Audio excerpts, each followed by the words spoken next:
pessoal, boa tarde. Mais um Excenter Pod. Hoje estou com um amigo, um colega, uma pessoa que eu admiro muito.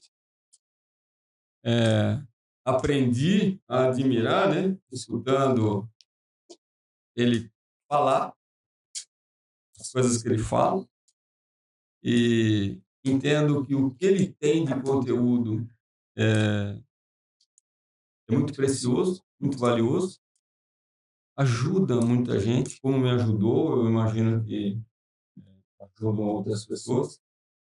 Então, com vocês, César Nicolino, um empresário, mexe com importação, exportação, e o Arthur, que é o executivo da Abla, e Abla. Vamos conversar um pouquinho, pessoal, sobre tendências, inteligência artificial no nosso cotidiano, no nosso dia a dia. Tá? O cara manja muito, já me ensinou várias coisas. E onde que eu vejo que ele tem, assim, um ponto muito forte? Clareza de visão de mercado, de futuro, de gerações. E, então, a gente vai falar um pouquinho sobre isso. César, muito obrigado por estar aqui, por aceitar essa conversa, esse bate-papo. Muito obrigado, olá a todos. Um imenso prazer estar aqui na família Epicenter, que realmente são pessoas maravilhosas. Eu acho que a humildade e a sabedoria reina aqui. Eu venho aqui sempre que eu levo muito mais do que eu trago, mas é sempre um convívio muito bom e espero aí realmente poder compartilhar um pouquinho do que a gente está vendo, um pouquinho do que a gente aprende ao longo aí da carreira. Muito obrigado. Arthur, Obrigado, Dr. Pacola. Obrigado a todos da Epicenter também. Estamos muito felizes aqui com vocês para poder conversar um pouquinho e ter esse bate-papo bem legal. É isso aí. Escuta, eu pergunto para todo mundo. Bom, primeiro eu queria saber de vocês. Quem é o César? Como que o César chegou aqui? Na verdade, na carreira a gente vai tendo desafios e aceitando. Então, eu acabei me formando como engenharia, entrei para trabalhar na empresa da família, e aí foi mudando, eu tive que entrar na área comercial, aprender a área comercial, porque engenheiro eletrônico tem 1 e 0. Tudo que não é 1 e 0 não funciona. Então, eu tive que aprender, e esse aprendizado realmente foi muito rico, porque eu tive mentores, eu tive executivos que me ajudaram. E aí a gente foi crescendo como uma empresa familiar e chegamos nos dias de hoje conhecendo todas as pessoas da veterinária que nos ensinam pontos de vistas diferentes, que nos ensinam metodologias, visões de trabalho diferentes e que realmente eu admiro pelo seguinte: de todas as profissões, nós podemos falar que o médico veterinário realmente é um dos que verdadeiramente tem amor ao trabalho, que trabalha com afinco. Não tem nenhum médico veterinário que fale que trabalha por tantas horas por dia, porque é uma paixão e é algo que nos comove e nos faz ser próximos de todos os médicos veterinários em função desses sentimentos que a gente, que é um nobre sentimento, que a gente realmente compartilha. Você sabe que até hoje eu não consigo definir veterinário, né? O pessoal fala de médico e louco, todo mundo tem um pouco. Eu falo de médico, veterinário e louco, isso é exponenciado, né? Ô César, o que é cavalo para você? Como é que você vê cavalo? Tem várias visões. Cavalo, na história antiga, ele era símbolo de poder, símbolo de conquista. Os exércitos que dominaram e conseguiram amansar os cavalos, eles tinham uma arma muito mais poderosa. Então, essa visão de um cavalo forte, de algo poderoso, está ainda no nosso subconsciente. Agora, o cavalo de hoje, ele se virou um companheiro, virou não é um símbolo de poder, é um símbolo muito mais de carinho, de afeto, que é um animal dócil. Então, eu acredito que o cavalo é um exemplo de uma relação de respeito, onde o animal muito mais forte respeita e gosta de quem está próximo e vice-versa. Então, eu acho que é um exemplo de relacionamento para nós hoje, o cavalo. Muito legal. Arthur, Oi. como é que você vê cavalo? Como é que você... Eu acho que eu compartilho um pouco da ideia do meu pai, na questão de força, mas também um pouco no quesito de liberdade. Hoje você vê um cavalo pela força, quando vem no pensamento você, pelo menos no meu, assim, vem um cavalo correndo, feliz na natureza, então eu diria que é por volta da liberdade e força. E eu acho que vocês, né, com a Abra, com o diagnóstico primário, com a biologia, cavalo, ele tem um apelo à área ortopédica muito grande, né? Muito grande. Sem casco, sem cavalo, tudo que o cavalo é muito exigido, né? Muito. Você não exige que o seu cão desempenhe funções atléticas muito grandes, não exige que um boi desempenhe funções atléticas, exige que o cavalo desempenhe. Então, o cavalo ele tem, né, essa interação com o ser humano e esse uso. E vocês, eu acho que disso que você está falando de poder, né, a gente sempre pensa nisso. Eu falo que o cavalo, se o cavalo fosse um ser humano, ele seria um jovem quando ele está na fase de transição e ele não tem uma identidade ainda formada. E dentro desse simplismo que você está falando, o cavalo, ele entrou, ele ficou na vida do ser humano realmente como algo essencial. Ele foi usado em guerra, ele foi usado para a agricultura, ele foi usado como meio de transporte, né? Enfim, o cavalo era tudo. O horsepower, né? Então, o cavalo era tudo.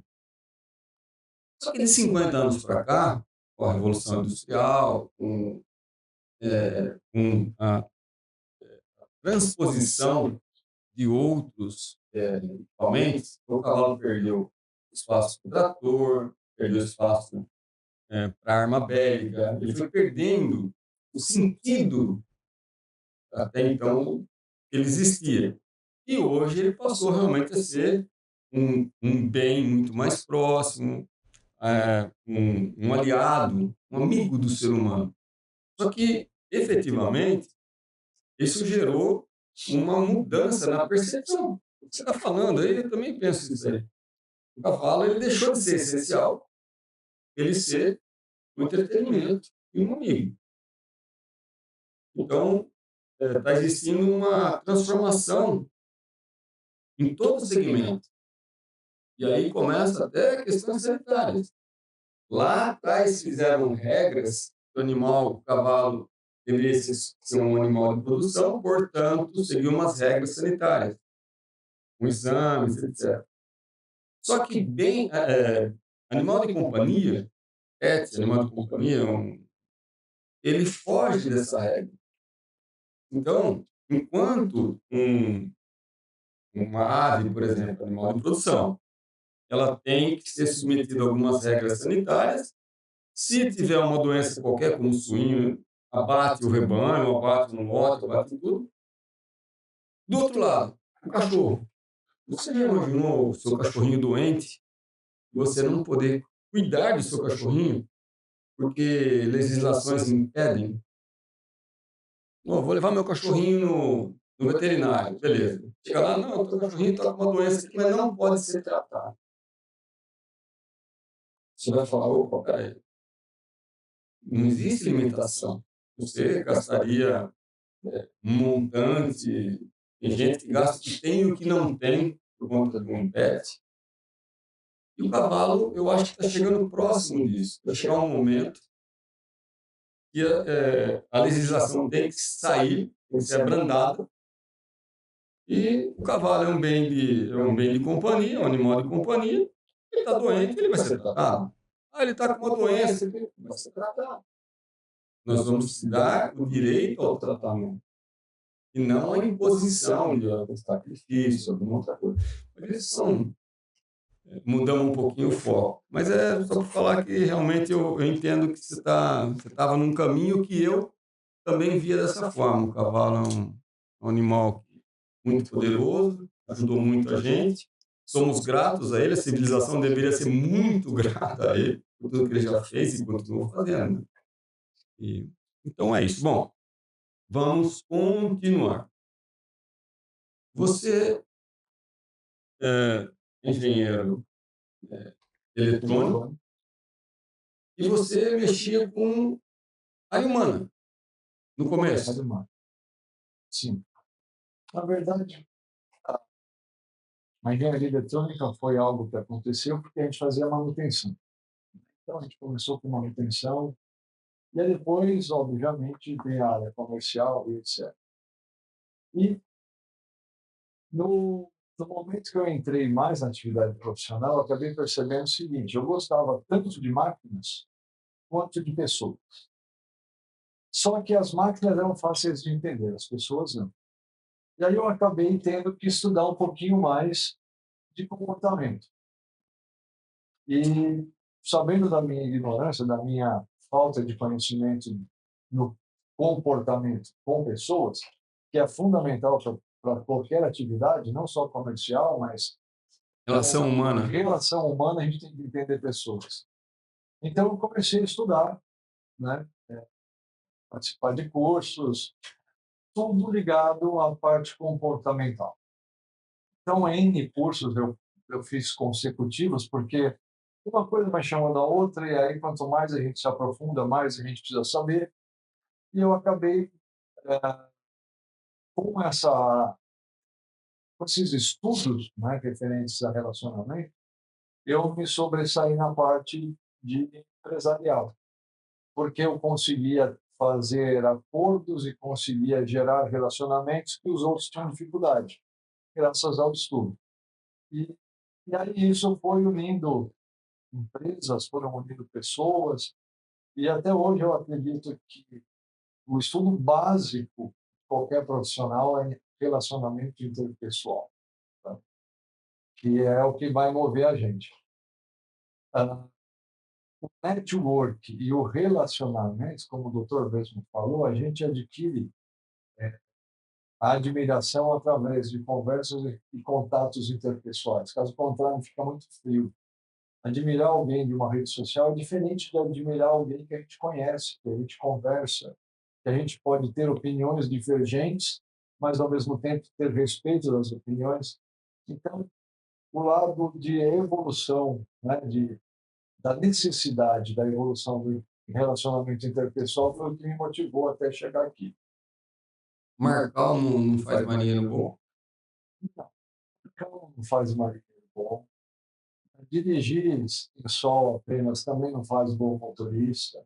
Tem que ter trânsito, chuva, neblina. Então, são eles os aprendizados. O Brasil é um celeiro de bons profissionais. Tá? É o seguinte: nós temos todos os problemas possíveis e imaginários, as dificuldades e complicações sempre aumentam. Então, a gente analisa que o brasileiro ele tem que se superar, obrigatoriamente. A gente tem que ser melhor hoje do que nós fomos ontem. E isso acaba sendo nato. E aí a gente começa a ver que o brasileiro realmente ele tem os executivos brasileiros, os profissionais brasileiros estão tomando um mercado mundial, tendo excelente qualificação, excelente rating, excelente avaliação mundial. Aceitação. Aceitação por quê? Primeiro, nós somos trabalhadores por natureza. Segundo, a gente não tem medo de dificuldade. E são duas características básicas do sucesso. Quem não gosta de trabalhar, infelizmente, me desculpem quem discorda, mas eu acredito que ele vai ter êxito. E quem não aceita uma dificuldade também não evolui. Então, são dois alicerces fundamentais para a evolução profissional de todas as carreiras, independentemente da área de atuação.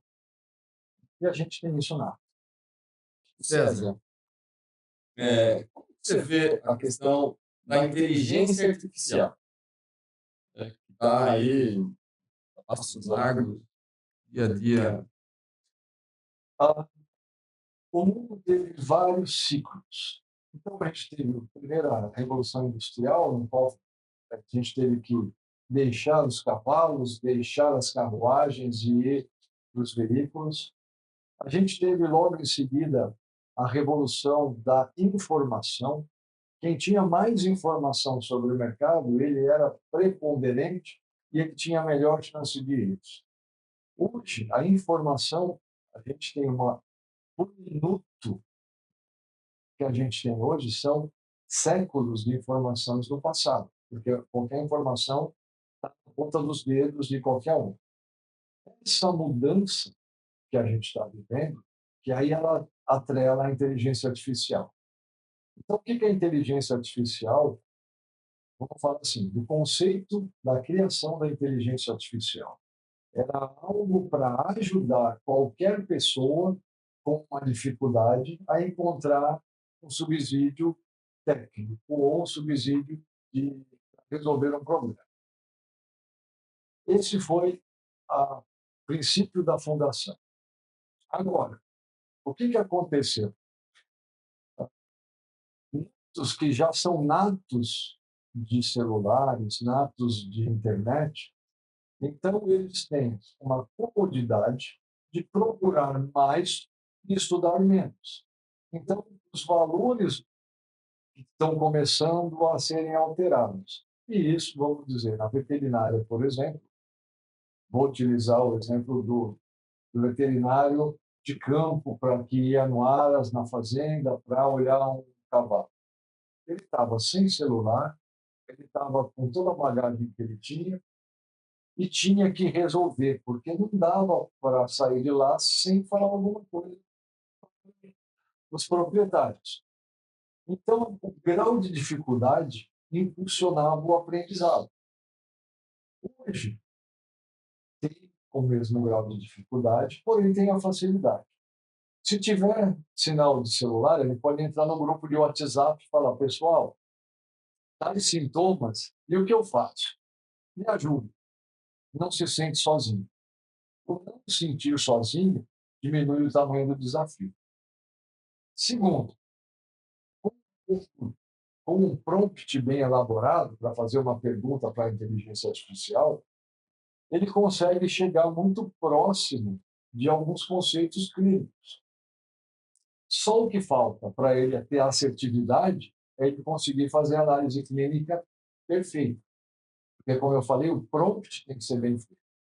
Então, eu acredito assim, hoje, o profissional com inteligência artificial, ele tem uma possibilidade de trabalho, ele vai gerar mais funções ou ele vai gerar mais tarefas por dia do que sem a inteligência artificial. Quem utilizar a inteligência artificial de uma maneira mais cômoda pode correr o risco de não ter o desenvolvimento profissional correto, porque ele vai se tornar inteligência artificial dependente. Então, são os caminhos, como sempre a gente tem Os prós e os contras. os prós e os contras, a gente sempre tem uma bifurcação no momento decisivo a escolher qual caminho seguir. É mais uma da humanidade. Você estava falando, nós vamos voltar a falar de inteligência. Você estava falando também de gerações. Quando você fala aí que o veterinário ia sozinho, chegava lá, tinha que resolver, nossa, cara, no começo da minha profissão, né, não tinha nada, não tinha celular, não tinha nada. Chegava, literalmente, eu, o cavalo, o funcionário, se vira. Era o que tínhamos. Deus ali em cima e o resto. E hoje a gente realmente divide muito, né? Divide, no meu entendimento, até demais. Você falou de gerações, e não lembro em que momento a gente estava falando, você falou de construtivismo, educação baseada em construtivismo, que é você O construtivismo, a base é o seguinte: você tem que ter experiências lúdicas, ou seja, tem que fazer fatos para que você aprenda. Então, a gente aprende, o maior ensinamento nosso, ele vem de maneira simbólica e de maneira com histórias, de maneiras lúdicas.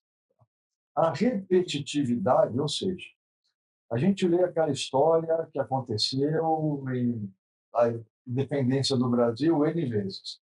Aquilo fica gravado no cérebro como uma historinha que daqui a pouco ela entra em colapso. O cérebro vai esquecer.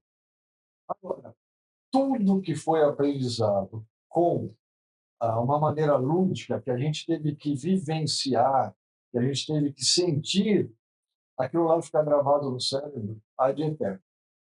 Então, o construtivismo, que é aplicado muito em escolas fora do Brasil, e no Brasil, acredito que na nossa escola pública é pouco utilizado, o construtivismo ele consegue criar, fazer um desenvolvimento pessoal, porque as histórias lúdicas, mais a simbologia de outras coisas, elas vão fazer sentido e você nunca mais esquece. Então, veterinária, você tem que ser lúdico, principalmente. Vai fazer uma análise Marcar. clínica, você tem que entender e vai ver o cavalo prosticando N vezes, até você só passar um rápido olhar e falar, já sei onde é. Mas isso é um treinamento lúdico.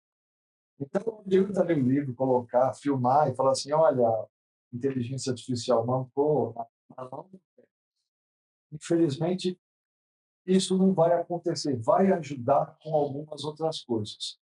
Mas todas as experiências vividas são fundamentais. Hoje, a gente está vivendo a transição de quem teve mais experiências vividas e quem está tendo menos experiências vividas e mais conceitos digitais. Então, essa fase de transição é muito interessante, porque os conceitos os valores dos conceitos mudam. Então, quem é muito digital, muitas vezes acredita que o olho a olho não seja tão importante. E quem viveu com experiências realmente comportamentais, o olho a olho é fundamental. Então, essa é uma divisão que ela é cíclica. Daqui a pouco as pessoas vão voltar a dar valor à evolução da humanidade. Você usou um termo aí, antes da gente entrar no podcast, falando que, como é que você falou? Quem tem a geração nova perdeu o celular, perdeu o chão, ficou sem chão, né? É. Ah, Por quê? Vamos colocar assim, todos nós que viajávamos, você tinha que saber a orientação para onde estava indo, as estradas, os nomes das principais cidades para se guiar. E isso era padrão. Hoje, muitos, se não tiverem o GPS no celular, não conseguem sair de casa e chegar até a padaria ou até o mercado mais próximo. Por quê? Existe uma dependência. Eu mesmo sou muito ruim com nomes de rua, mas o direcionamento da onde eu estou, eu sempre tive que ter por viajar muito. Hoje, nome de rua, quase ninguém sabe, até pior que eu. Fiquei bem no pódio agora. As outras pessoas não sabem. Né? Sai, equipe nossa, se falar assim, olha, vocês vão sair de São Paulo, pega Castelo Branco, vai até o quilômetro tal, que vai estar na Epicentro. Talvez alguns não vão chegar aqui, porque não sabe para onde é Castelo Branco, não sabe onde é o quilômetro, porque nunca precisaram. Então, essa comodidade geral, né, pela facilidade da comunicação, faz com que ou o cérebro desenvolva outro lado, ou que crie uma dependência. Então, eu não consigo te falar para onde está indo, mas que essa mudança aconteceu. E hoje, se a gente pegar uma pessoa jovem, de 15 anos, 18 anos, e der um mapa na mão, talvez ele não consiga nem olhar diretamente. Ele só vai colocar na posição correta porque tem as letrinhas da cidade, mas muito difícil interpretar, né? Falar qual é o caminho. Mas isso é o conforto tecnológico. Isso gera uma certa ansiedade nas pessoas, de você ter esse conforto antecipado?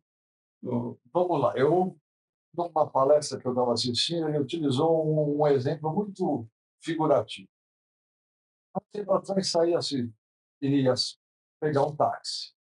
Tinha que buscar o táxi na rua, esperar onde era a rua de maior movimento, deslocar até lá e ficar pacientemente esperando o táxi passar. Melhorou um pouquinho. Então, o táxi tinha um número que você telefonava ou do telefone público ou de algum restaurante pedindo um táxi, você já saía com o motorista à porta. Hoje, a gente vai sair, vai pegar um aplicativo, qualquer um deles, a gente vai saber qual é o nome do motorista, qual é o carro, quantos minutos ele está de nós e qual é o valor do trajeto e quanto tempo nós vamos levar. Se qualquer um dessas informações for alterado, gera ansiedade, gera desconforto. Então, o que aconteceu? A velocidade de informação gerou ansiedade para todos nós. Que tipo de ansiedade? Se eu não tenho mais o controle total daquela situação que eu planejei, me gera uma ansiedade e um desconforto. E o controle total não existe. O controle total é algo que a gente pode até almejar, mas ele não é factível. Então, a ansiedade hoje quer para vocês o proprietário, alguém traz um cavalo para ser examinado. De posse de um WhatsApp, ele vai falar, doutor Marcoli, e aí? Mas o cavalo nem desceu do caminhão. 10 minutos depois ele fala, e aí? Uhum. Por quê?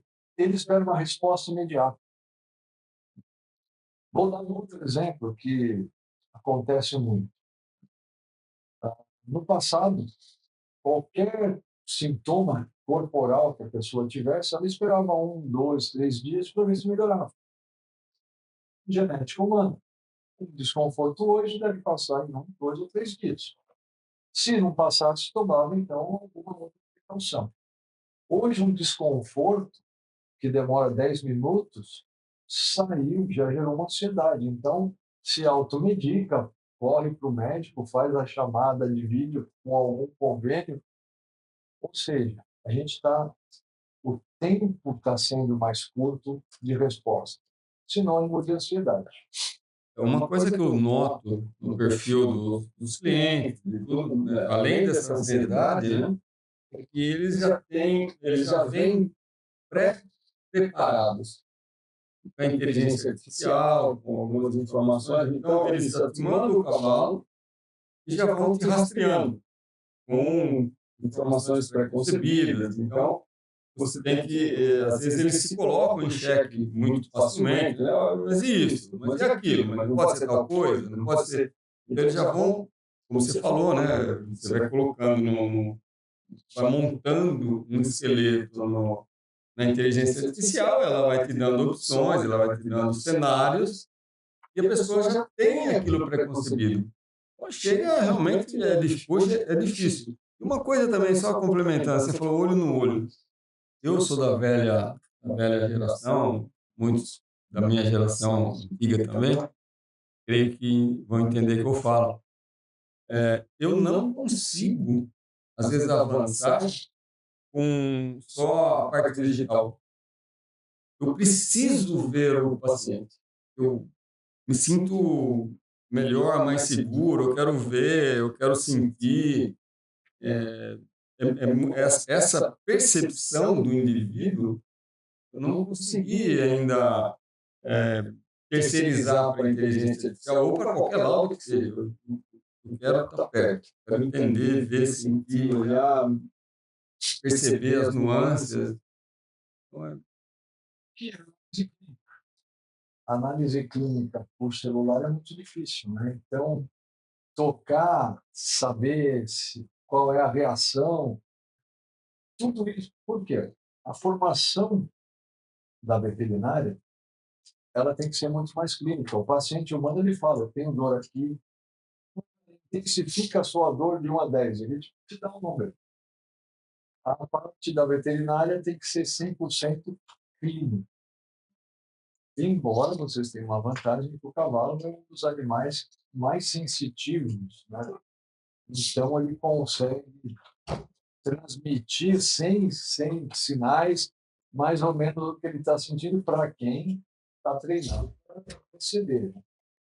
Então, uma pedra bruta não consegue receber a sensibilidade de um cavalo, mas o veterinário bem treinado com dados clínicos, ele consegue realmente estabelecer uma comunicação.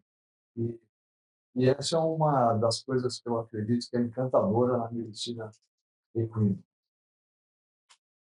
Voltando na inteligência, você acha que as gerações mais novas, eu tenho vários embates, ou pequeno, grandes embates de gerações, né? Eu penso algumas coisas, eu entendo que os jovens poderiam, mas pô, fica na sua, né?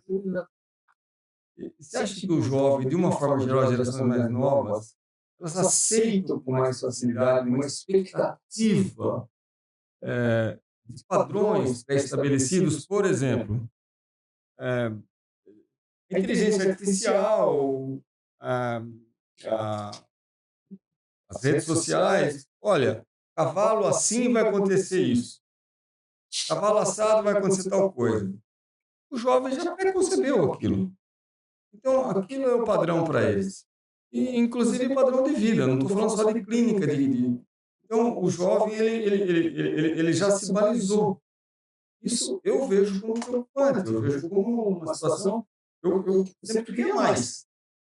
Eu quero um desafio maior, eu quero chegar acima do que uma média ou que uma inteligência artificial, um Google me fala, olha, isso aqui vai acontecer tal coisa. Ótimo, beleza, muito obrigado. Fica aí com a tua estatística. Eu quero avançar. Você acha que o jovem, ele se acomoda mais fácil? Então, vamos lá. Eu não sou psicólogo, não sou engenheiro, mas se a gente for analisar a pirâmide comportamental de Maslow, que rege o homem desde os tempos dos primórdios até hoje, a pirâmide comportamental não muda. O que muda é como a gente vê. Então, se a base da pirâmide comportamental diz que a gente tem que ter água, comida e ar para a gente poder elevar para um próximo nível na pirâmide, e se uma desses três fatores nos faltar, a gente realmente vai deixar aquela boa educação para a gente sobreviver, independentemente de quem está do lado, isso não vai mudar no ser humano. O que muda é que a gente tinha uma necessidade de posse. Então, durante muitos anos, as guerras mundiais, elas eliminaram as cidades, eliminaram as posses. Então, veio dessa época uma necessidade de ter. Teríamos que ter um carro bom e o próximo tem que ser melhor. Uma casa boa e a próxima tem que ser melhor. Porque isso foi embutido ao longo do desenvolvimento. Antes, a gente poderia ter 5, 6 tipos de sapatos, 5, 6 tipos de tênis, não tinha uma diversidade. Hoje, eu diria que semanalmente tem algo novo, mais moderno, mais caro. Então, o ter da propriedade, para o mais jovem, é usufruto. Então, por que a gente fala assim, não, a minha ambição era maior? Não, nossa necessidade era maior. Porque hoje, se eu não consigo comprar o tênis que lançou essa semana, eu consigo comprar um tênis diferente de uma outra marca e eu vou estar calçado da mesma maneira. Há 50 anos atrás, o pé no chão era uma marca do brasileiro, do interior, da fazenda. Hoje não existe. Então, a mudança, tá? Eu prefiro ter um Uber do que ter um carro e dirigir. Ele tem o conforto que o carro geraria, mas um adicional. Ele não precisa dirigir. E como o cérebro humano Tem um bônus, não tem um ônus. tem um bônus e não tem um ônus. E como o cérebro humano é muito inteligente, veja bem, ninguém gosta de esforço. Então, o esforço, qualquer que seja, tem que estar ligado a uma recompensa. Isso é psicológico. para a gente conseguir adestrar um animal, a gente faz com que ele faça a tarefa repetitiva e dá uma recompensa. O ser humano é a mesma coisa. Então, o esforço tem que estar ligado na recompensa. Agora, vamos pensar cérebros brilhantes. Eu me esforço para comprar, depois eu tenho que dirigir, eu tenho que manter o carro limpo, eu tenho que pagar IPVA, eu tenho que trocar pneu, eu tenho que levar no mecânico. É muito esforço. Então, o cérebro brilhante quer conforto. Ele chama o Uber e fala, daqui a 7 minutos chega. Vou pedir o Uber, qual que é o Sky? O Black. O Black. Porque a diferença do Black para o outro é só R$ 30. Mas é R$ 30 naquele momento, depois vai ser 30 no outro. Então, os jovens, eles estão utilizando mais a inteligência para conforto do que para posse. E como a gente falou, hoje é proibido lavar carro em casa, problemas ecológicos. Já. 20 anos atrás, no final de semana, todo mundo parava o carro na calçada e jogava uma aguinha. Era a diversão Diversão porque tinha o mérito de ter comprado o carro, a recompensa da compra do carro era dar aquela lavadinha para ficar mais bonitinho. Então, era um ciclo psicológico que a gente vivia. Hoje, o ciclo psicológico é imediatista. Pegou o Uber Black, não precisou tirar a carteira para pagar, porque já estava direto no cartão de crédito. Chegou onde queria, sem ter que dirigir. A sensação é de plenitude. Só falta chegar o Uber Black de Mercedes, o cara vai descer todo pomposo onde ele tiver que chegar. Então, o conceito de posse e de uso mudou. E nas profissões é a mesma coisa. Muito, vamos lá. Há um tempo atrás, falar para as pessoas alugarem carro, alugarem equipamento, etc., demonstrava que ele não tinha poder de compra. Poderia até ser algo que gerasse um conflito relacional. Hoje, quando a gente fala o seguinte, você prefere alugar ou comprar? Aí vem a próxima pergunta. Quando eu alugo, tem manutenção inclusa? Tem. Ele não quer saber de manutenção, igual o exemplo do carro. Não. E se lançar o mais novo, você troca. O que ele quer? O uso. Então, hoje em dia, existem tantas empresas fazendo locação e poucas empresas vendendo, que existe já uma tendência nos negócios, que é a indústria da locação. Ninguém vai comprar. Tem fatores, a tecnologia encurta a vida útil. Então, os primeiros celulares duravam 5, 6 anos. Hoje duram 2 e começa a travar, e aí já não funciona, não baixa o conteúdo que a gente quer e tal, já tem que trocar. É mais fácil alugar. Então, é um conceito do uso. Não quer ter a posse. É modernidade. Modernidade. E aí, com isso, existem vamos colocar assim, a pessoa quer ter um conforto. É muito comum agora, está um pouco menos divulgado. A gente se reúne e nós vamos comprar um helicóptero, vamos cotizar um helicóptero. Cada um tem determinadas horas de uso, depois, se não tiver em uso, a gente pode locar o helicóptero e a gente ganha dinheiro, vai ter um helicóptero. Ou seja, você tem um helicóptero? Não. Porque tem 1 milhão de cotistas no helicóptero, o helicóptero está alocado, quando você quer usar, você não pode. Só que você tem a sensação que você tem, a sensação do uso. Então, essa é uma mudança cultural que tem acontecido. É melhor a gente ter o uso do que ter a posse. A posse traz ônus, traz responsabilidades. Outro exemplo é o Airbnb. Então, a pessoa compra o sítio, que antes tinha um sítio com caseiro, e ele tinha aqui todo final de semana. O que ele faz? Ele compra o sítio, ele aluga no Airbnb nas datas mais importantes, mas você compra o sítio para ir no feriado, Ah, não, feriado não vou. Então, ele tem aquilo para gerar alguma coisa, não é a sensação mais de posse. E é isso que está acontecendo com todo mundo. Todo mundo está tendo uma sensação diferente de adquirir e de poder usufruir. Eu diria de produtividade, que é mais fácil. Produtividade também viu? O cérebro jovem ele já tem a inteligência nos ar. Então, quando eu quero defender o meu ponto de vista, a minha inteligência vai me dar argumentos suficientes. E aí, quando a gente fala produtividade, se eu tenho na minha porta, não é bom para mim. Agora, quando eu tenho, que eu tenho que ir buscar, fazer uma reserva do próprio bem que eu comprei. Então, são conflitos de ideias. Um acredita que é melhor de um jeito, o outro. Quem está certo? Os dois estão certos. A crença individual. Eu tenho uma método, eu tenho uma definição de estatística. O que é estatística? Estatística são os números que a gente cria para defender a nossa posição. A gente força a estatística a se enquadrar na nossa ótica. Mas voltando ali atrás, quando você falou de que as pessoas às vezes falam no WhatsApp, trocam ideias no caso clínico, eu vejo isso acontecer.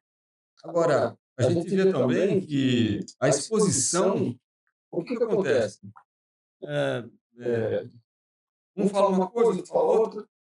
As pessoas hoje, elas estão muito mais predispostas a embates. Queria que você falasse sobre isso também, porque com essa exposição, os dados ficam ali em vitrine, né?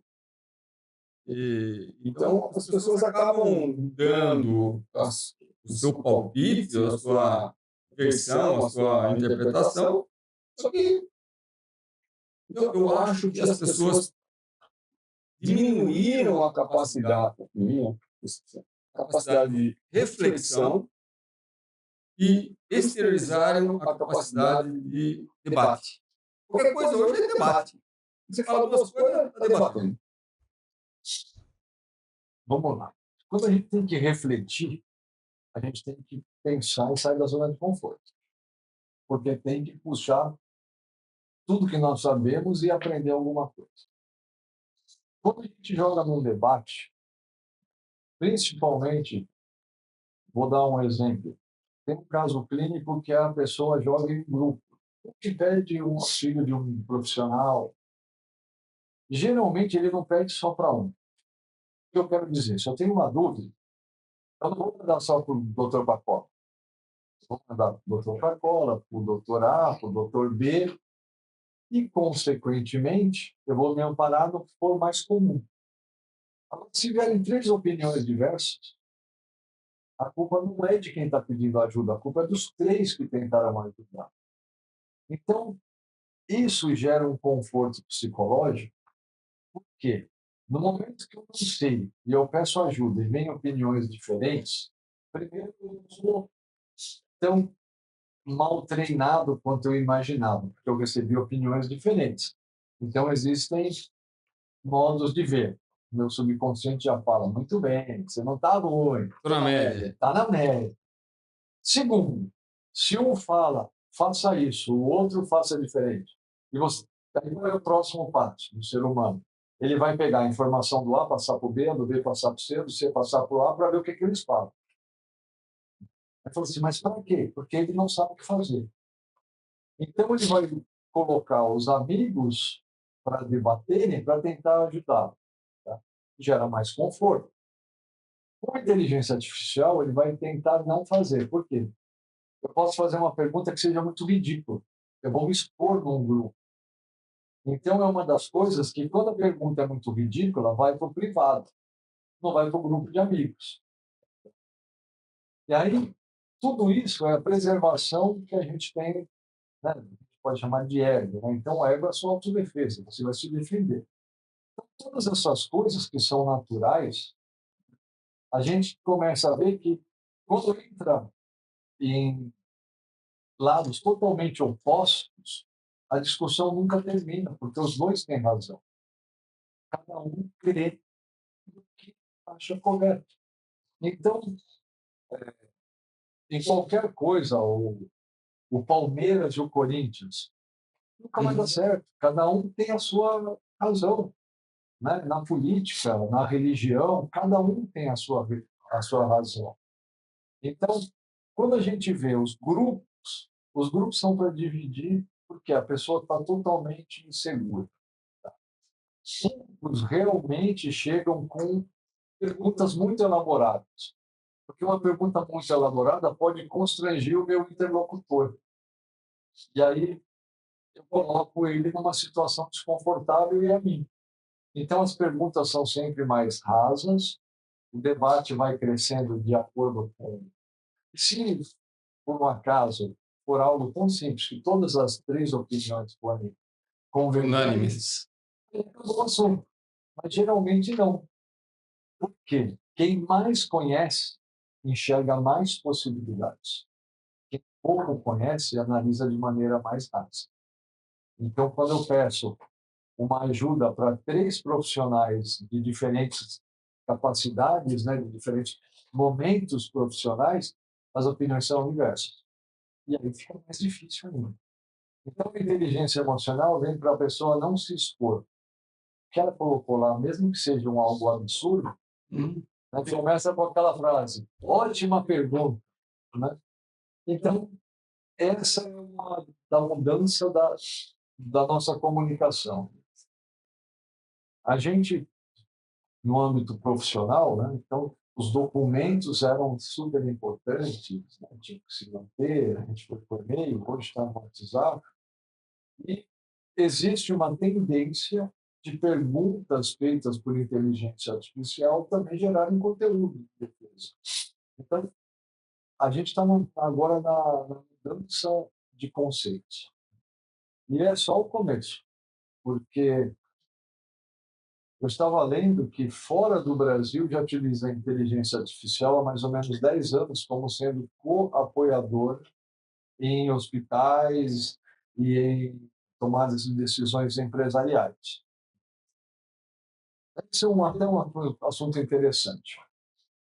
Quando a gente estava falando antes, o doutor Pracola ia, chegava na propriedade, tinha um animal, e era ele, o animal e a iluminação divina. Hoje, a tendência da sociabilização é o seguinte: um caso clínico é discutido com diferentes especialidades. Uma decisão de tomada de um grupo de investimentos é dividido com diferentes especialidades. Então, a gente vai ter o jurídico, o administrador, a engenharia. Por quê? A conversa hoje ela é multidisciplinar. E essa é uma tendência. Então, o que vai acontecer? Cada vez mais a inteligência artificial ela é multidisciplinar. É uma pergunta, a resposta é muito mais abrangente do que simplesmente o conteúdo que eu estou perguntando. E aí vem que todas as conversas, grupos, começam a ficar multidisciplinares. Na veterinária, a gente pode pegar um que é especialista em ortopedia, o outro é especialista em cólica, o outro é especialista em coluna. Todos estão no mesmo grupo, com especialidades, né, com conhecimentos diferentes, é uma inteligência artificial. A resposta. Mas estão todas as inteligências humanas por trás disso. Então, essa é a grande diferença da atualização de qualquer profissão hoje. César, vamos falar um pouquinho agora de diagnóstico por imagem, de raio-x, que é só negócio. O negócio é como que vocês veem aí a evolução das imagens, seja ela sonográfica, o raio, o röntgenográfico, raio-x. Pessoal, às vezes eu brinco aqui e falo, e o raio röntgenográfico? Fico olhando assim. Como é que estão os equipamentos? Vocês querem avançar em inteligência artificial? Como que você, devagarzinho, vai empurrar a inteligência artificial no dia a dia do raio-x? Eu voltei de um congresso, o maior congresso de radiologia humana acontece em Chicago. E há 2 anos atrás, a coqueluche do congresso era a inteligência artificial. Todas as empresas se julgavam aptas a fazer o diagnóstico por imagem por completo. há 3 anos atrás. Hoje, tem uma empresa que faz diagnóstico por imagem do rim, outra empresa que faz diagnóstico por imagem do quadril, outra empresa que faz diagnóstico por imagem do pulmão. Por quê? Observou-se que a inteligência artificial ela exige muito mais treino, ou seja, muito mais um volume de informação muito maior do que se pensava inicialmente. Então, o que a gente está vendo? Todos os segmentos deverão ir para a inteligência artificial. Só que a gente observa que a necessidade de capital e o retorno do investimento de qualquer projeto de inteligência artificial está ficando fora de padrões. Então, eu acredito assim, a inteligência artificial chegará, só que de uma maneira muito especializada. Para a gente analisar uma semente de milho, a gente precisa de 40.000 imagens repetitivas, não da mesma semente, mas de algo que seja parecido, para dar um treinamento. Agora, imaginando a anatomia de um animal. Nenhuma anatomia é igual. São similares, mas tamanhos, dimensões, densidades diferentes, porque cada um é só única.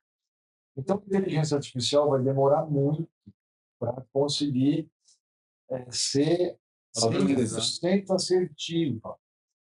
E aí vem novamente o que a gente conversou. A clínica, para você fazer um prompt, ou seja, uma pergunta muito rica em detalhes, ajuda na inteligência artificial. E aí, ao longo, ela é exponencial. A assertividade ela vai crescer muito rápido. Mas todos têm que fazer a pergunta certa, porque a resposta errada induz a inteligência artificial ao erro. É um processo de aprendizado. Tá? Hoje, as empresas de inteligência artificial estão perdendo brilho, porque já observaram que o investimento é muito grande e que a assertividade ainda, em alguns setores, é pequena. Existe regulamentação jurídica sobre o que a inteligência artificial induz? Se eu fizer um monte de perguntas e ela me induzir a uma resposta, e essa resposta não for a mais fidedigna, ou correta, ou precisa, e impactar em prejuízo para o paciente, alguma coisa assim. Na verdade, o culpado é um ser humano. A inteligência artificial não tem culpa. Tem um exemplo um administrador de uma empresa resolveu trocar o administrador por inteligência artificial. E ele, por algum tempo, eu não consigo lembrar quantos, treinou a inteligência artificial e ele saiu da empresa. E a inteligência artificial treinada pelo administrador que tinha êxito ia tocar o negócio. 6 meses depois, chamaram para ele voltar com urgência, porque a empresa estava em situação econômica horrível. Por quê? A inteligência artificial ela faz análise repetida, mas o conhecimento que nós temos do amplo é fundamental para uma assertividade. Então, qualquer setor, qualquer coisa, a inteligência vai ser um apoio. Complementar. Hoje existem vários setores, né, a medicina humana, a engenharia, que eles simulam algumas possibilidades. Mas é uma simulação de possibilidades baseada em históricos anteriores. Qualquer coisa que sai disso vai dar uma resposta errada. Então, eu acredito que a inteligência artificial, talvez em um futuro um pouco mais distante, pode ser igual à nossa. A gente fala em inteligência artificial de forma genérica. Eu sou um mané, só sei on e off, mais nada. Mas, por exemplo, quando você vai falar... Quando que ela passa de ser de domínio público para privado, por exemplo? Qual a diferença de uma inteligência da Meta para ChatGPT, para outras inteligências? até entrar em aplicativos privados. Quer dizer, como que uma inteligência artificial não rouba o conhecimento da outra? É tudo coligado à internet. Aí a gente tem a inteligência artificial normal e a BI, Business Intelligence. A Business Intelligence é propriedade limitada a uma única empresa. Tudo que a inteligência artificial aprendeu está armazenada em um local de propriedade de uma empresa. Privado. Ela não compartilha informações. E a inteligência artificial aberta, qualquer coisa que um de nós escreva é compartilhada no mundo. Então, é assim, o treinamento, que é a palavra de aprendizagem, né, da inteligência artificial aberta, ele é muito grande. Da BI, ela é mais fechada. Só que a BI te dá a propriedade intelectual do que você desenvolveu. E a inteligência artificial aberta não tem nenhuma propriedade de ninguém. Está todo mundo sendo pago para ser voluntário do aprendizado da inteligência artificial. Então, mas mesmo essa privada, teoricamente, eu não entendo disso, mas ela é privada sobre a ótica humana, sobre a ótica jurídica. Mas se ela vagou pela internet, ela não é sequestrada pela essa inteligência aberta, ela pode não ser usada. Olha, isso aqui eu sei, mas não posso falar. Mais ou menos isso. Ele é um padre num confessionário. Quando a gente faz uma pergunta no Google, aquilo fica armazenado, né, no próprio computador do Google, e se alguém começar a digitar a mesma pergunta, automaticamente ele vai preencher e vai dar as mesmas respostas. Na inteligência, no BI, tudo que é feito é um computador que fica com aquilo armazenado dentro do próprio computador. Então, só quem tem acesso nesse computador treina a inteligência artificial. De todas as maneiras, pode baixar arquivos, livros abertos de propriedade aberta, pode treinar de N maneiras, mas fica limitado a quem tem acesso àquela inteligência. Então, essa é a grande diferença. Mas está constatado que essa inteligência, a evolução é muito lenta. Sim, restrita a informações. A inteligência aberta, a cada segundo tem alguém mandando informação. E a inteligência aberta não é perigosa virar uma burrice aberta? Desculpa, porque ela vai ver tudo.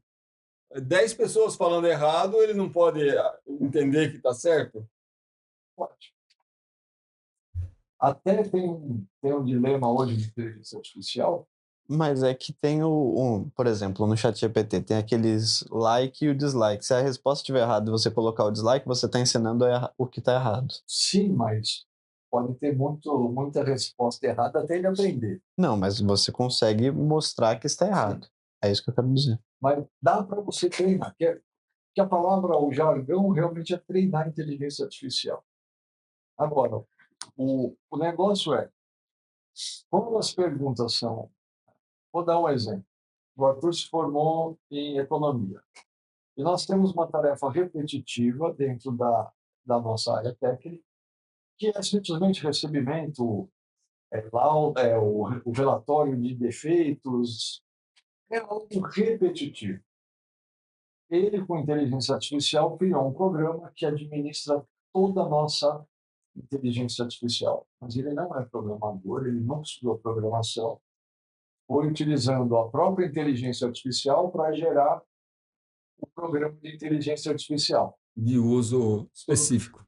Então, hoje eu falo assim, a inteligência artificial gera rotinas, tudo que é repetitivo. Então, vamos lá, uma administração. Entrou o dinheiro, sai o dinheiro, tem contas a pagar, contas a receber. Posso falar que é uma automação intelectual?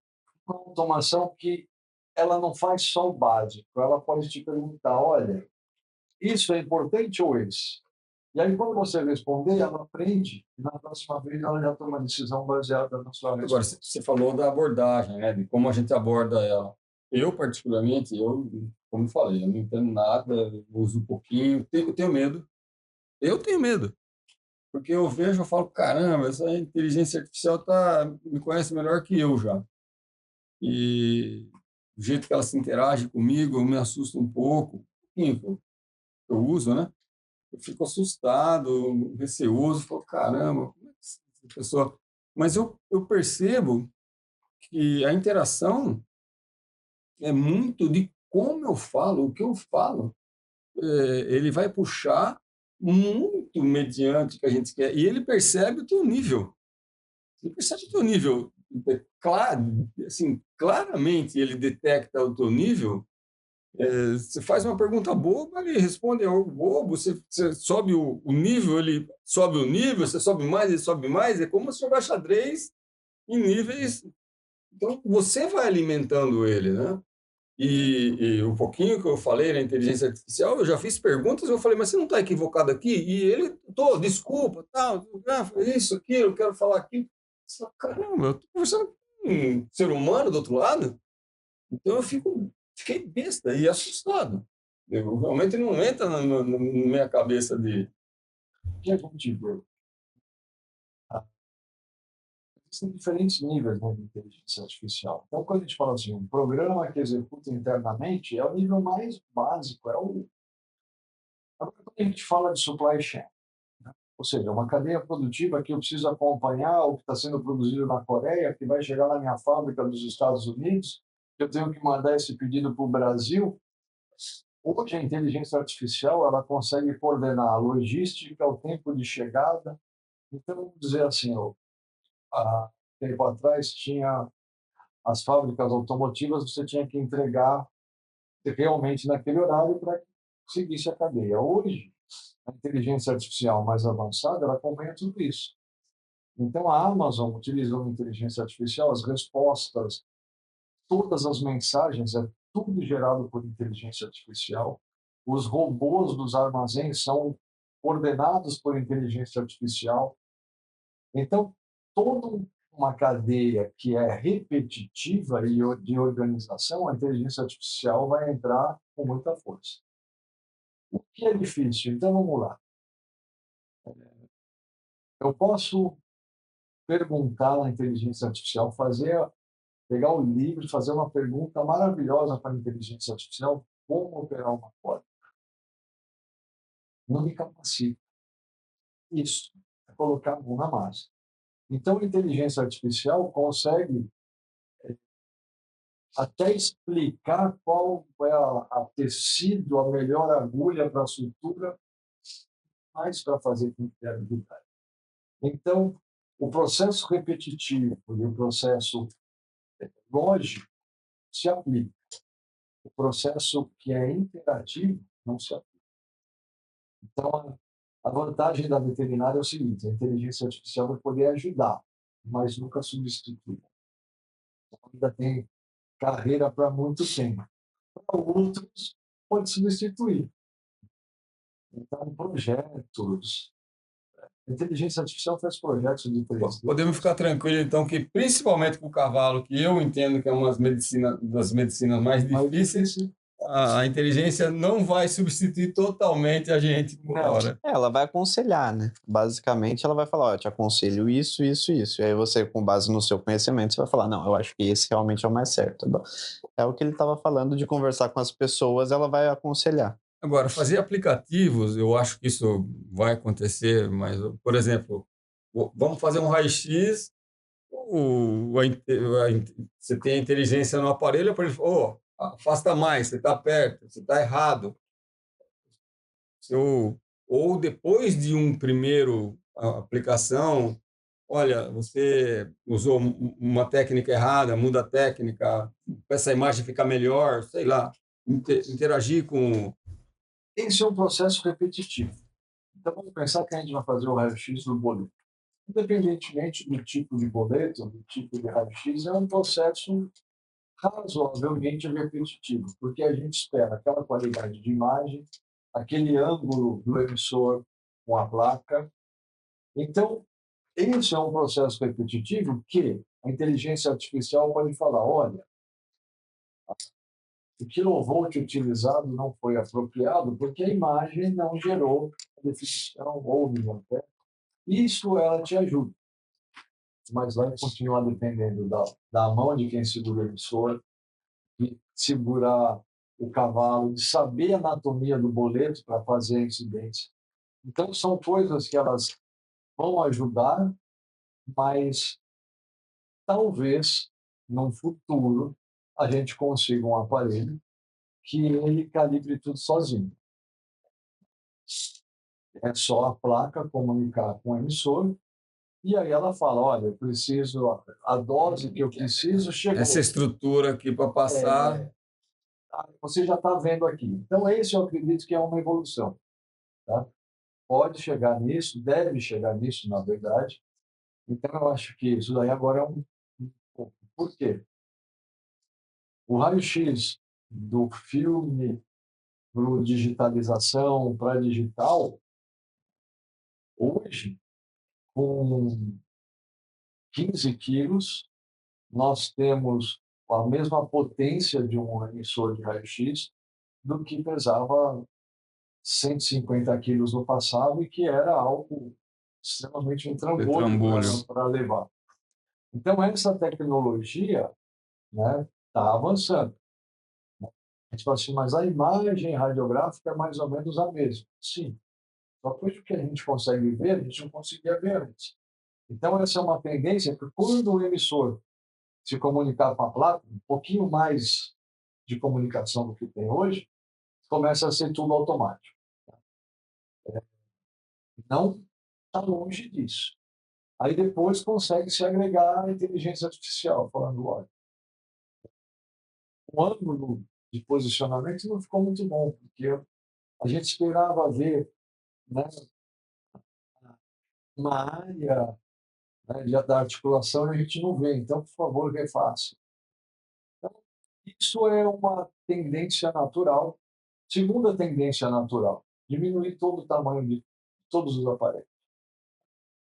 Então, antes tudo era grande, pesado, hoje está ficando tudo leve, pequeno, e vai ser tudo wireless, porque essa é a tendência. O celular hoje processa tanta informação que não sei se quanto é correto, mas segundo eu estava lendo hoje, um celular consegue processar mais rápido e maior volume de informação do que o computador da NASA que mandou o homem à Lua.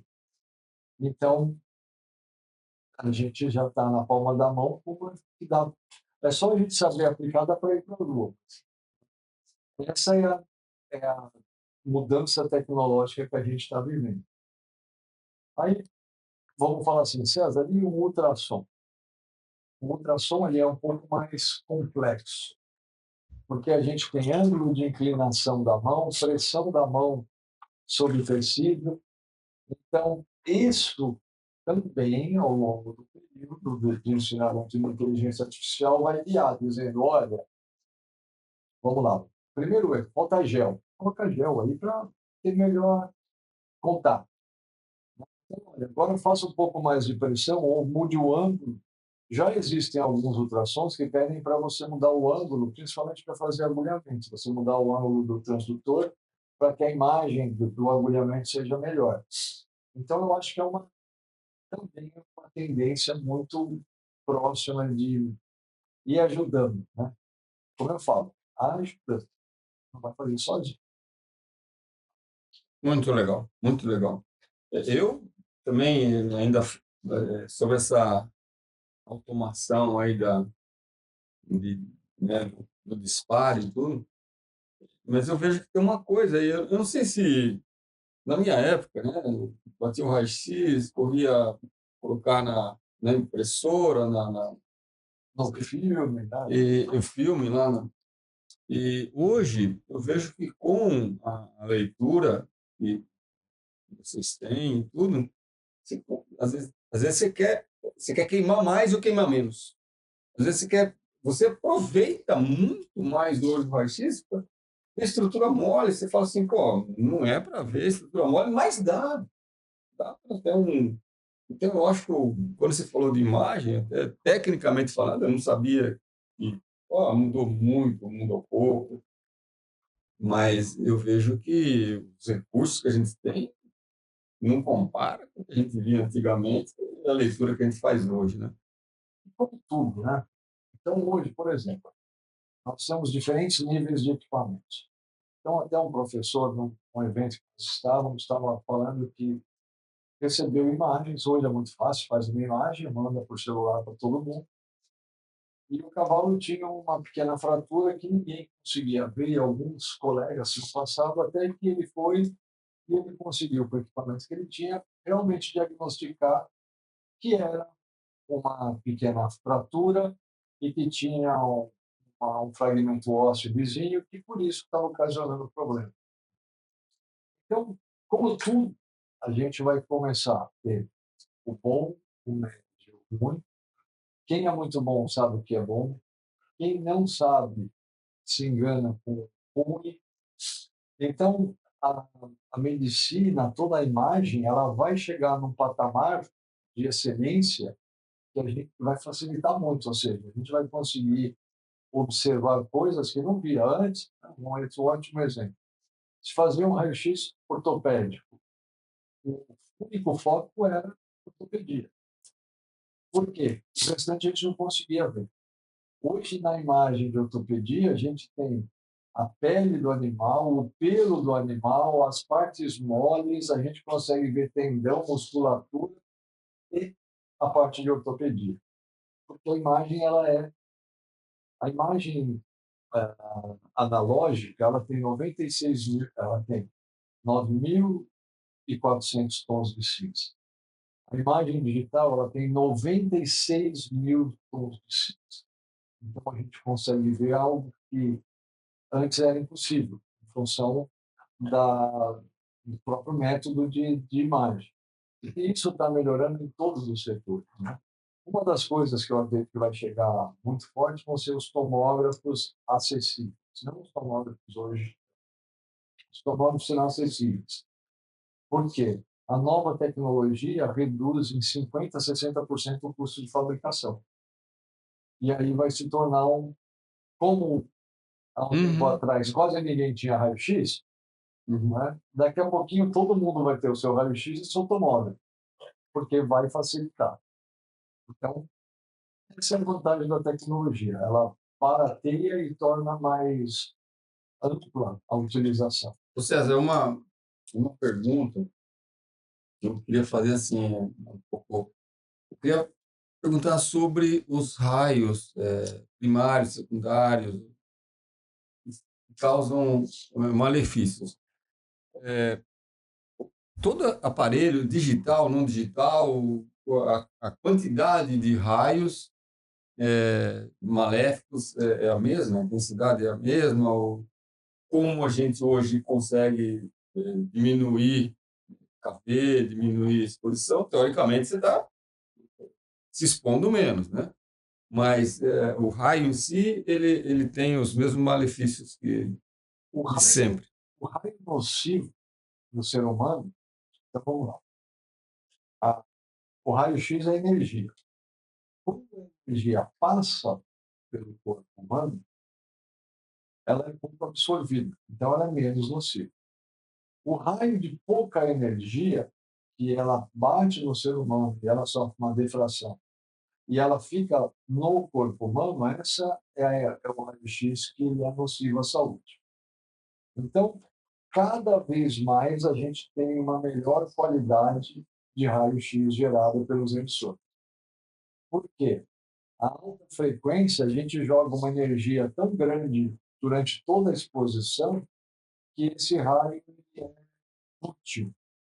Os aparelhos antigos, que eles eram monofásicos ou trifásicos, uma boa parte da exposição era raio de baixa energia, que era absorvida, Secundário. que ionizava o ar em volta.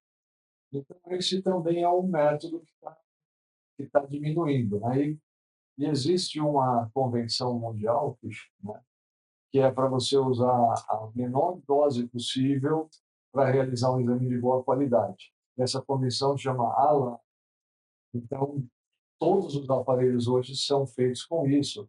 Tem filtro justamente para filtrar o raio de baixa, a emissão de raio-x de baixa energia é filtrada antes que ela saia do próprio emissor. Então, está tudo sendo melhorado. Óbvio, a utilização dos coletes, etc., é uma precaução inevitável também para a gente evitar, mas existe uma melhora constante em tudo. Existe alguma... O raio se dissolve e some. O raio-x, ele pode ficar ainda com um grau de contaminação nele, no aparelho, depois? Não, o aparelho hoje, ele utiliza um tubo que ele não é radioativo. Ele só é radioativo quando exposto a alta tensão e à corrente. Quando acaba, não tem mais Não tem resíduo. não tem nada de radiação, não tem nada, porque não é um metal radioativo como era utilizado antes, porque não tinha tecnologia de colocar alta tensão e a corrente para gerar o raio. Então, hoje o raio-x é gerado na colisão do elétron com o anodo, né? Então, a gente tem anodo e cátodo, na colisão dos elétrons é gerado o raio-x. Quando não tem mais colisão, porque não tem mais energia, volta para o estado nativo sem nenhuma radiação. Então, hoje, não tem mais problema, não, super tranquilo. Muito bom, porque eu acho que isso aí é minha dúvida, dúvida de muita gente, eu acho que fica querendo comparar como era e como está, e a preocupação que todos temos diante da exposição de raios, né? Sim. Arthur, como que você vê essa sua missão de estar no topo da ABLA, e esse desafio enorme de estar sempre inovando, buscando, vendo mercado, enfim. Como é que você vê isso hoje? E como é que você vê a sucessão das gerações? Eu sou mais velho, você faz parte de uma geração mais nova. Como é que você vê isso daí? A questão, vamos por partes. A questão da sucessão. A sucessão é bem tranquila, porque a gente vai vendo coisas diferentes, como o senhor disse. Então, hoje em dia, por exemplo, com a internet, tudo começou assim para eu entrar na Abla, na verdade. Com a internet, a gente via que a Abla não estava tão bem posicionada, tanto no Instagram e outras partes, e eu pegava e falava, olha, tem que criar Rede social. essa parte de redes sociais, tem que mexer em todo esse sistema, e não tinha ninguém. Aí chegou que meu pai pegou e falou: "Ó, vamos lá, entra aqui, começa a mexer nisso e cria você a solução, já que você está vendo o problema". Nisso foi criando, foi crescendo, e aí hoje em dia eu cheguei nessa parte graças a essa plantinha de redes sociais. A gente tinha bastante contato nas redes sociais, ia conversando. Então hoje a gente está cada vez mais criando outras coisas e etc. de para melhorar nosso conteúdo. Então estamos arrumando para a gente fazer casos clínicos. Então a gente conversa com os nossos parceiros Abla, eles vão mandando as imagens, a gente tem veterinárias, elas vão escrevendo os casos, para a gente criar alguma coisa bem voltada à veterinária dentro do nosso da nossa rede social, do nosso post, mostrando, olha, o porquê que o nosso produto serve para isso, como ele vai te ajudar, como ele muda seu dia a dia e etc. Então, eu acho que foi assim que começou, que me colocou dentro dessa parte da empresa no geral. Mas o fruto não cai muito longe da árvore. Tudo tem. Você enxerga que a sementinha plantada, às vezes, lá atrás, onde você não entendia, ela germina hoje? Ela está crescendo hoje? Eu acho que sim. Eu acho que sim, porque meu pai também começou sempre me explicando, ó, vamos, sempre pensa um pouco fora da caixa, sempre aprende um pouco diversos assuntos, fica sempre inteirado em vários pontos para você sempre entender e saber como agir em certas ocasiões. E aí nisso hoje me trouxe alguma bagagem de, olha, como eu posso agir nessa parte, como eu posso fazer com que estejamos melhor na veterinária, como que podem entender nosso aparelho. Você falou que o seu pai, ó, meu filho, tchau, vai viajar. Você repetiu isso para ele? O dilema, desculpa já cortando, o dilema sempre foi se vira. O dilema Esse é o sempre lema. foi se vira. Eu chegava com uma pergunta assim, ó, não entendi isso aqui. Ele pegava e falava, não, ó, se vira. Aí eu tinha que achar a Ó, solução para essa é uma fazer. resposta. Exatamente. Aí eu tinha que achar a solução, então o dilema sempre foi se vira. Todo lugar que eu vou colaborar, quando a pergunta vem aberta, eu falo, se vira. Porque se não tem nem norte para uma ação, é porque não está merecedor de uma boa resposta. Então, se vira é para começar. Aí, quando gera uma dúvida, poxa, mas qual o caminho, né? Quais as opções? Aí eu consigo compartilhar, mas todo mundo que já trabalhou comigo sabe que a minha frase de treinamento para uma pergunta muito aberta é se vira. Eu tenho um cliente, ele falava assim, olha, eu não aceito. Ele tinha uma secretária executiva, né, um empresário em São Paulo. Ele falava, eu não aceito, nunca aceitei que a minha secretária, palavras dele, que a minha secretária chegasse a mim com um problema sem que ela me apresentasse, no mínimo, 5 possíveis soluções e que, ao final, ela não apresentasse o que ela faria. A minha conversa com ela era só se era a partir daí. Então, eu acho que tudo é um nível, né? Se você chega com uma, se você chega olha, eu quero um aconselhamento. Aconselhamento é uma coisa. Olha, estou te comunicando, é outra coisa. E muitas vezes a pessoa, estou te comunicando que eu vou fazer isso. Então, não faça. Já tá uma comunicação, né? Então tem muita coisa. Mas por mais que eu acho que a maturidade é uma coisa que adquire-se com o tempo. Eu aposto que vai chegar daqui 5 anos, você vai falar assim, mas como eu pensava isso 5 anos atrás? Eu achava que eu estava certo. Eu achava que eu estava convicto. Faz parte da vida, da jornada. Eu acho que a gente vai vendo, né? Eu, pelo menos, eu falo, nossa, eu achava que isso aqui era assim, né?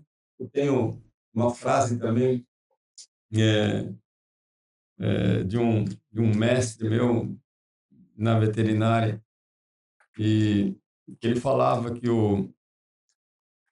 né? O paciente, você sempre se pergunta, o paciente melhorou por você, apesar de você, você não fez nada. Ele colocava isso na minha cabeça, né?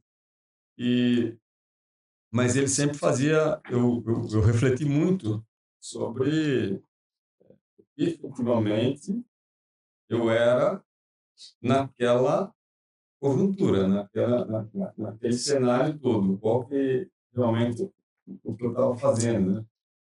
Então, se você chega daqui 5 anos e fala assim, nossa, eu estava certo, daqui 10 anos eu estava certo, então você evoluiu. A evolução, ela faz com que você automaticamente reflita, mude, renove, areje, faz parte. Sim. É, pelo menos uma grande coisa, né, falando sobre evolução, é que a gente vai testando coisas. Então, isso aqui não deu certo, como que eu posso mudar? Aí meu pai sempre me orientou em algumas pontos. Ó, isso aqui. Então sempre, às vezes, tem aquela voz da evolução já preparada, digamos assim. Ó, isso aqui talvez assim fosse melhor, mas você fez essa Pulo ideia. do gato. Então, mas funciona bem aqui hoje em dia. A gente já teve umas brigas algumas vezes, mas hoje em dia tá tudo mais tranquilo. A gente consegue ir organizando de diferentes formas. Mas a sucessão ela é uma arte bastante desafiadora, né? Eu vejo que não é fácil você. Ontem, literalmente ontem, um cliente falando das gerações que é difícil para ele entender que as gerações são diferentes. Né? Tudo que você estava falando sobre valores, sobre texto, sobre uso, né? A gente percebe isso aí também. A gente tem que seguir, deixar a evolução acontecer e cada um avançar como achar que deve, né? Avançar que deve, mas eu tenho certeza que às vezes não é fácil ele ficar com uma vontade de dar um palpite. Eu sou mais calado. Então, é que é o seguinte, erro pequeno eles têm que cometer, todo mundo tem que cometer. Erro grande a gente tem que interceder. Então, no processo de aprendizado, os erros devem ocorrer. Mesmo a gente sabendo que vai dar errado, a gente tem que ficar só esperando o momento de Tropeço. né? Porque nós fizemos as mesmas coisas. Então, se a gente for analisar, nós erramos e aí então tivemos novos discernimentos. Então, a mesma instrução dada hoje, se a gente repetir a instrução daqui a 1 ano, 2, ela tem significados diferentes. Então, assim, essa é a amálgama do crescimento. Cada momento tem um novo conhecimento. Eu não canso de citar Shakespeare, eu aprendi do Shakespeare. Quando ele fala isso, né? A gente tem que deixar, né, as coisas acontecerem, jamais falar para ele usa o termo criança, né? Mas jamais falar para um jovem que o que ele está fazendo não vai dar certo, que o que ele está fazendo isso seria uma catástrofe, né, para a humanidade, né? Deixar que eles sigam, né? Tentem, sigam. É assim que se formam grandes empresas, homens, pessoas. Bom, nós estamos já com o horário avançando. Eu queria que você falasse, se você quiser, né? Falar alguma coisa para os jovens, um conselho sobre se capacitar, sobre estar alinhado com bons recursos técnicos, né? Eu digo o seguinte, eu falo isso em vários lugares. Quando a gente entra na faculdade, a gente não tem ideia do investimento que será feito para a gente ser graduado. Depois que a gente é graduado, que a gente começa a olhar para trás, a gente vê que não é um investimento financeiro, é um investimento de tempo, de dedicação, de estudos, e que nunca mais pode parar, porque o bom profissional ele tem que estudar constantemente. Toda essa tecnologia está à disposição de quem sabe o que precisa utilizar.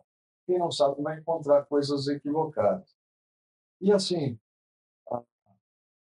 todos os profissionais mundiais de êxito se dedicaram diariamente a estudar alguma coisa. A medicina é dinâmica, a medicina veterinária, que tem cada vez uma especialização maior. Então, todo mundo de qualquer profissão tem uma obrigatoriedade de se tornar melhor hoje do que era antes. E o nível de conhecimento é fundamental. É a única ferramenta que a gente consegue fazer acumulativa. As demais, elas se degeneram ao longo do tempo. Então, isso é o mais importante. E, realmente, se acercar de pessoas que são exemplares torna a vida muito mais fácil. Porque o bom exemplo é algo que nos motiva e que nos inspira em cada manhã. Então, essa eu acredito que é o grande segredo. Estuda e tenha sempre ao seu lado as pessoas que são motivadoras, porque aí tudo acontece na hora certa. É isso aí. Pessoal, espero que muito conteúdo de qualidade. César, muito obrigado. Eu que agradeço a oportunidade. Obrigado. Arthur, Obrigado, doutor. obrigado, viu? Valeu. É isso aí. Até mais, gente. Até.